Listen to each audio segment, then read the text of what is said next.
All right, what's up, you guys? Not sure if this is too loud. Testing, testing, testing. Oh, that's louder. I'm using a new microphone, so this will be interesting. I think I'm gonna keep it at this level. All right, so hopefully this goes well. Hopefully it's not too loud.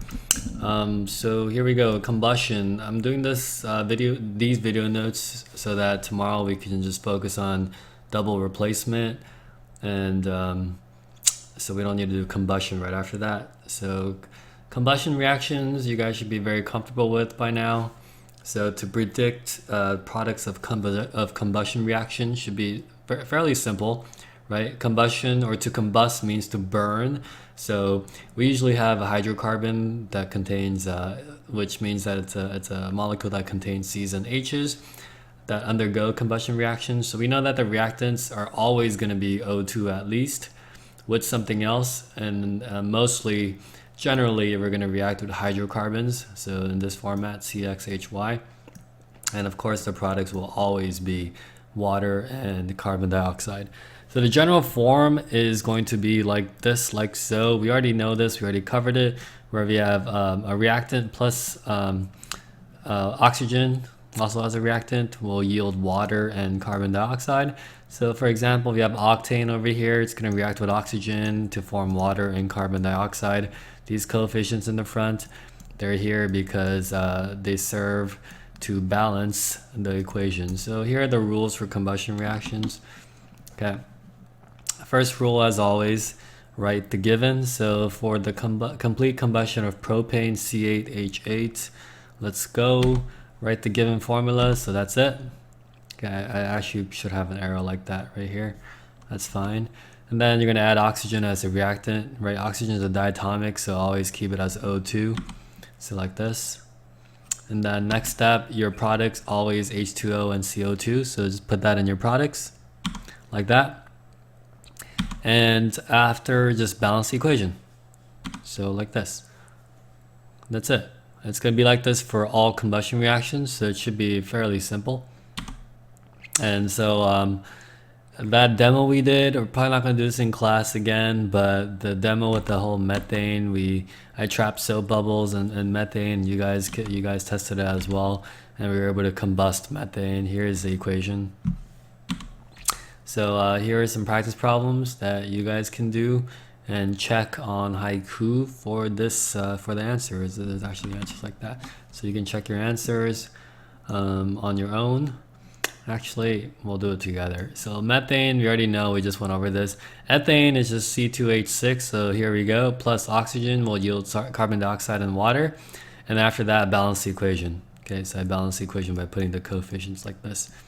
And then propane, we have C3H8 added with oxygen, combined with oxygen will cause it to combust, and we balance the equations by putting these coefficients. Okay, so combustion reaction is really easy to predict. Obviously, the hard part is that the balancing can get kind of tricky.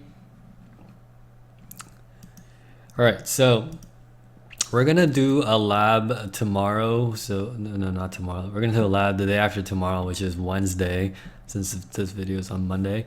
On Wednesday, we're gonna do a lab called the 6 Solutions Lab. This is all double displacement stuff, so it'll make a lot more sense when we actually cover double displacement. But I'm combining with this combustion video because the video is short.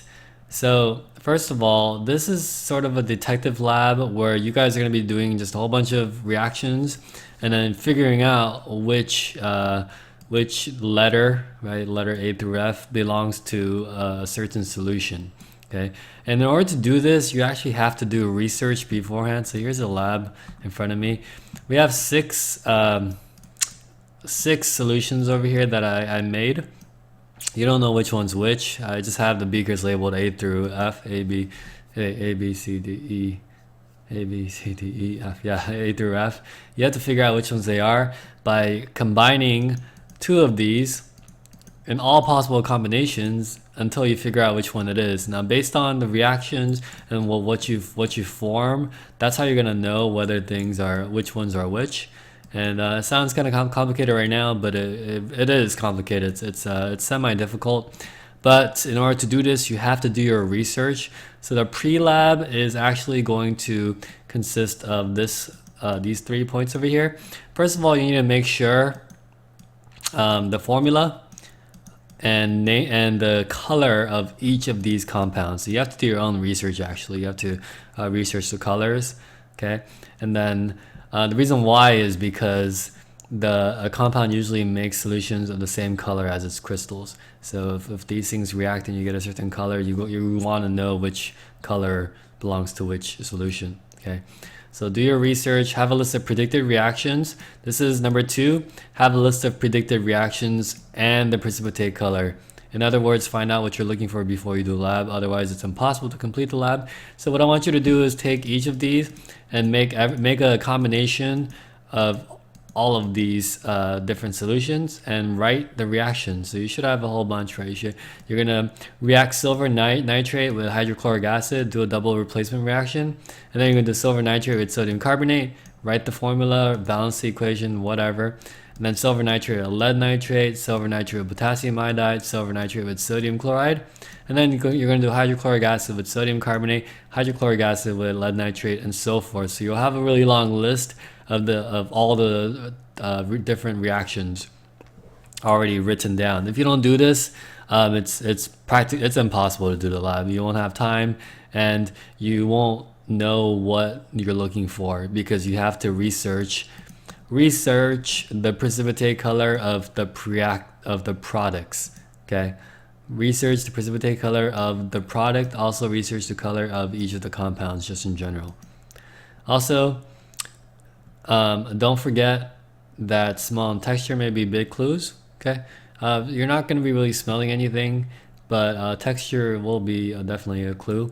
And you have to use solubility rules. In this case, the chart.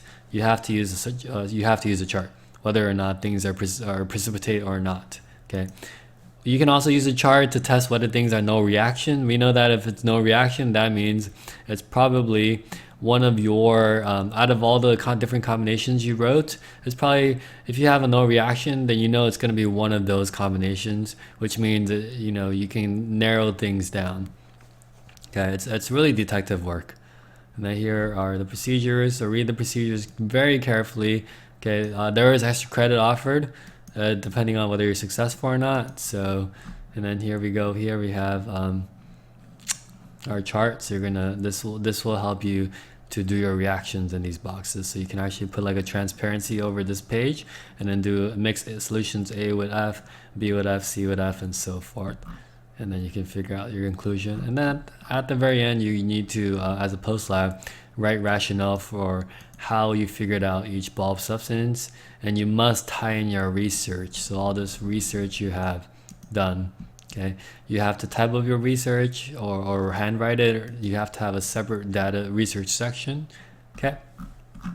And obviously, you're gonna put your observations right over here on your data table. Wait, I will give you a data table. All right, so that's I will see you guys tomorrow. Peace out. Hope this recording was good.